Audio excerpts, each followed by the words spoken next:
Cupid was ready to carry out his mission. He found the right girl and shot his arrow of love, but the arrow deflected when it hit a cell phone and ended up hitting a cat instead. It turned out that not long ago, little angels from all over the world would come to Cupid's archery school to learn archery.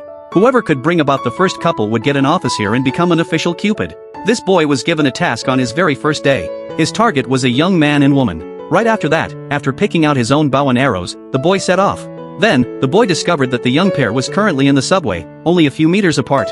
However, they were both engrossed in their cell phones and had no chance to see each other. Then, the boy took out his bow and arrow and shot at the girl. But unexpectedly, the girl just happened to turn her head to look at her cell phone and perfectly dodged the arrow, which ended up hitting a cat that was watching fish. But the boy didn't give up. He continued to follow them closely. After spotting an opportunity, the boy shot an arrow at the man. But to his surprise, the arrow passed by the man's cell phone and hit the cat again.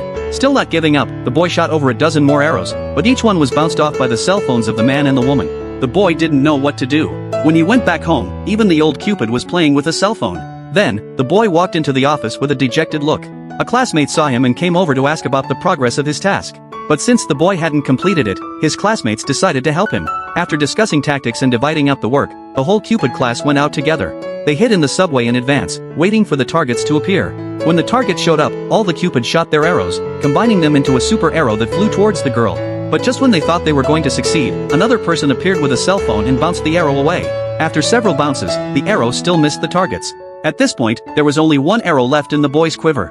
The boy took out the last arrow and suddenly noticed the emergency stop button in the subway. So, he started aiming at the targets. But unexpectedly, the arrow flew towards the emergency stop button and didn't succeed. However, seeing this, his classmates immediately shot their arrows together and smashed the button. As a result, the subway suddenly stopped. Due to the inertia, everyone's cell phones flew out of their hands. The man flew out to grab his cell phone and landed right in the girl's arms. Everyone was confused. The awkward moment made the two of them nervous. Then, the man's nervous hand touched the woman, and they fell in love at first sight. In the end, the boy successfully completed his task and became an official Cupid.